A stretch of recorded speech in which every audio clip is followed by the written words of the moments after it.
Assalamualaikum students, in this video we will discuss the paper 2018 Board of Intermediate Education Karachi. Topic of liquidation partnership will be discussed in this video. This is the question. Hassan, Kaisar, Umar are partners. They share profit and loss equally. Their balance sheet details are given to us. Cash 10,000, other assets 90,000. Accounts payable की एक liability है 30,000. हसन का capital 40, कैसर का 20 और उमर का capital 10,000.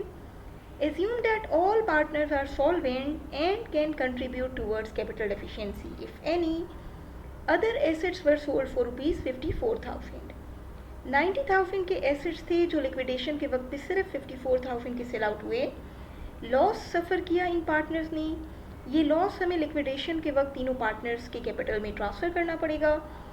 और अगर किसी पार्टनर की कैपिटल में शॉर्टेज डेफिशिएंसी आएगी तो क्योंकि वो पार्टनर सॉल्वेंट है तो वो उस डेफिशिएंसी को और कैश इन्वेस्टमेंट करके कंपनसेट करेगा.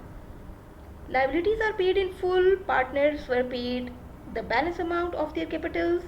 We have to record the liquidation process in the form of journal entries.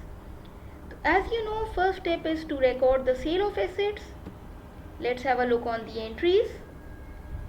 90,000 के एसेट्स डिस्पोज किए. 90,000 से अदर एसेट्स क्रेडिट.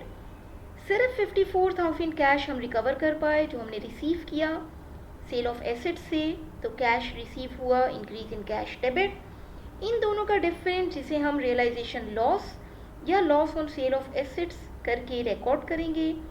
रियलाइजेशन एक टेम्प्रेरी अकाउंट है जो लिक्विडेशन में यूज़ होता है. इस अकाउंट को हम डेबिट करेंगे उस लॉस अमाउंट से जो पार्टनर्स को सेल ऑफ एसेट्स पे सफ़र करना पड़ा. सेकेंड एंट्री में हम पेमेंट ऑफ लाइबिलिटी रिकॉर्ड कर रहे हैं. लाइबिलिटी थी 30,000 की. जो कैश हमने रिसीव किया उससे हमने इस लाइबिलिटी को पे किया. लाइबिलिटी डिक्रीज, डेबिट, कैश पे हुआ, credit. This 36,000 realisation loss is to be distributed among the partners as our third step of liquidation process. We had seen the partners distribute profit and loss equally. 36,000 का loss हमने तीनों partners में distribute किया. Loss distribute कर रहे हैं partners के capital debit. और ये रियलाइजेशन का टेम्परेरी अकाउंट जो हमने क्रिएट किया था वो क्रेडिट हो गया और क्लोज हो गया.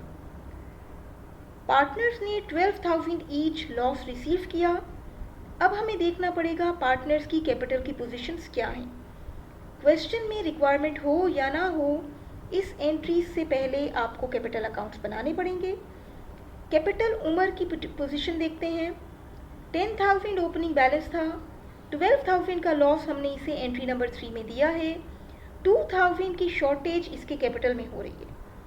बाकी दो पार्टनर्स के कैपिटल अकाउंट्स देखें. ओपनिंग कैपिटल था कैसर का 20. 12,000 लॉस दिया थर्ड एंट्री में. 8,000 का कैपिटल बैलेंस इसको अभी भी हमें पे करना चाहिए लिक्विडेशन के वक्त पर. हसन का कैपिटल अकाउंट देखें. 40,000 ओपनिंग था. 12,000 का लॉस थर्ड एंट्री में हमने इसको दिया.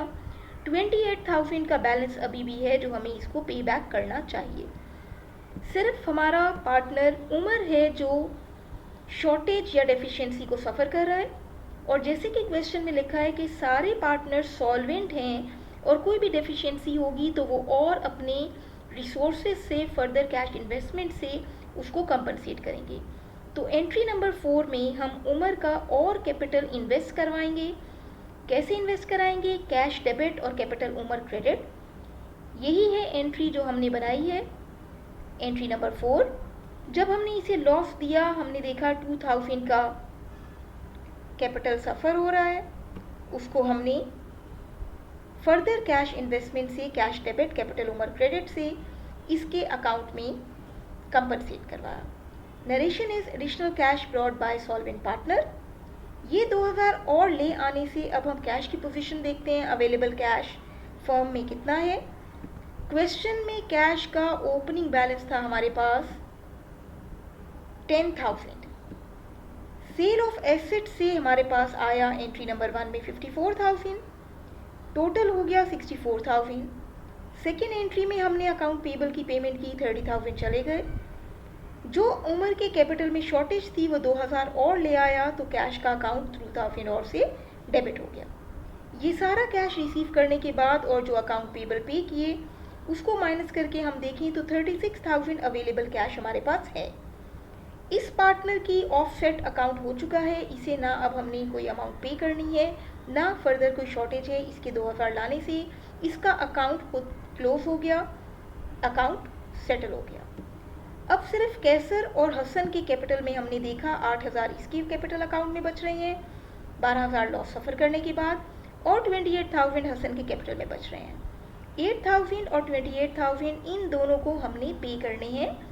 इतना अवेलेबल कैश हमारे पास होना चाहिए। और हमने कैश के अकाउंट में देखा 36,000 का अवेलेबल कैश है। इसीलिए जब हम लास्ट एंट्री बनाएंगे पेमेंट ऑफ कैपिटल्स की या विड्रॉल ऑफ कैपिटल्स की, हसन और कैसर के कैपिटल में जो अमाउंट बच रही है वो हम उनको कैश की फॉर्म में पे करेंगे। लिक्विडेशन के टॉपिक में हमेशा आखिरी एंट्री में जो अवेलेबल कैपिटल बैलेंसेस होंगे, अवेलेबल कैश भी उसके इक्वल ही आएगा।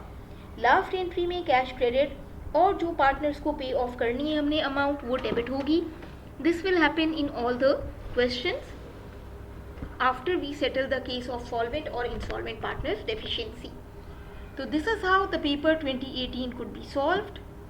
कैपिटल अकाउंट्स हमने बनाए हैं जिससे हमें हेल्प हो गई कि एंट्री नंबर 4 और एंट्री नंबर 5 में किस तरह हम सॉल्वेंट पार्टनर की डेफिशिएंसी को कंपनसेट करें और किस तरह हम उन पार्टनर्स को पेमेंट किन अमाउंट्स में करें जो उनके कैपिटल्स में रिमेनिंग बैलेंसेस हैं. So this is how ledger accounts will support us in recording the liquidation process accurately. Like the video, share the video, subscribe the channel, keep watching Commerce Lecturer on